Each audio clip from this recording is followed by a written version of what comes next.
আমরা তো কমপ্লেন করেছি যে পৌর সচিব এবং যে যারা ছিলেন তারা আমাদের পৌর অধিবেশনের ঘর খোলেননি।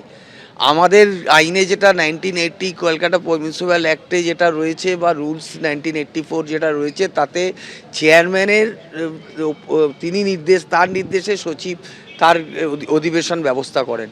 তো আমাদেরকে চেয়ারম্যানকে না জানিয়ে সচিব এই অধিবেশনকে বন্ধ করলেন। আমরা কাউন্সিলর রুমে অধিবেশন করলাম, আমরা সচিবকে আসবার জন্য অনুরোধ করলাম। তাতে যদি কোনো কগনিজেবল অফেন্স হয়, তাতে যদি মামলা হয়, সিপিএমের সঙ্গে 34 বছর লড়েছি, পুলিশকে দিয়ে যদি আমাদের কণ্ঠরোধ করার চেষ্টা করা হয়, আমাদের যেটা ন্যায্য অধিকার পৌর অধিবেশন, আমাদের ডিসেম্বর পর্যন্ত টেনিওর আছে, সেখানে পৌর অধিবেশনটা মে মাসে করতে দেওয়া হলো না, বন্ধ করে দেওয়া হলো আনঅ্যাভয়েডেবল সার্কামস্টান্সেস বলে। কি আনঅ্যাভয়েডেবল সার্কামস্টান্সেস সেটা কোনো ক্ল্যারিফিকেশান নেই। তো সেইটা যদি আমরা পাশের এতে কাউন্সিলর ক্লাবে পৌর অধিবেশন করে যদি কোনো করে থাকি, তাহলে যদি মিথ্যা যদি কিছু হয় তার হবে। কলকাতা পুরসভায় নজিরবিহীন সংঘাত, বৈশ্বনাথ চট্টোপাধ্যায়কে থানায় তলব। তৃণমূল কাউন্সিলর বৈশ্বনাথ চট্টোপাধ্যায়কে নোটিশ নিউ মার্কেট থানার। আমাদের প্রতিনিধি অর্ণব মুখোপাধ্যায় সরাসরি রয়েছেন আমাদের সঙ্গে। অর্ণব, এর আগে 22 তারিখ একেবারে নজিরবিহীন ঘটনা ঘটেছিল। অধিবেশন কক্ষ তালাবন্ধ থাকায় হাউসের বাইরে হাউস বসিয়েছিলেন তৃণমূলের কাউন্সিলররা। আর এবার তৃণমূল কাউন্সিলর বৈশ্বনাথ চট্টোপাধ্যায়কে নোটিশ পাঠানো হলো। অবশ্যই দেখো, তোমাকে বলে রাখি, এটা হচ্ছে কলকাতা পুরসভার সেক্রেটারির রুম এবং গত শুক্রবার দিনকে এই সেক্রেটারির রুমেতেই কিন্তু এসছিলেন তৃণমূল কংগ্রেসের কাউন্সিলররা।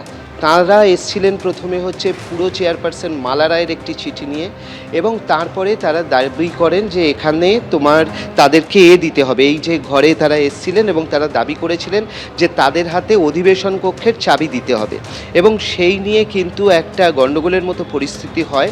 এবং তারই পরিপ্রেক্ষিতে একটু আগে পুর কমিশনার স্মিতা পাণ্ডে জানিয়েছেন যে এই ব্যাপারে নিউ মার্কেট থানায় একটি অভিযোগ দায়ের করা হয়েছে, যে সরকারি কর্মী এবং তাকে কাজে বাধা দেওয়ার অভিযোগে একটি অভিযোগ দায়ের করা হয়েছে নিউ মার্কেট থানায়। এখন আমরা যেটা জানতে পারছি যে 22 তারিখে একটি অভিযোগ দায়ের করা হয়েছে এখানে কলকাতা পুরসভার পক্ষ থেকে নিউ মার্কেট থানায়। কেস নাম্বার হচ্ছে 67 নিউ মার্কেট থানার। আমরা যেমনটা জানতে পারছি যে একটি অভিযোগ দায়ের করা হয়েছে। অন্যদিকে বৈশ্বনাথ চট্টোপাধ্যায়, তাকে কিন্তু নিউ মার্কেট থানায় একটি নোটিশ দিয়েছে এবং নিউ মার্কেট থানায় তাকে দেখা করতে হবে। বৈশ্বনাথ চট্টোপাধ্যায়কে নিউ মার্কেট থানায় একটি নোটিশ দিয়েছে।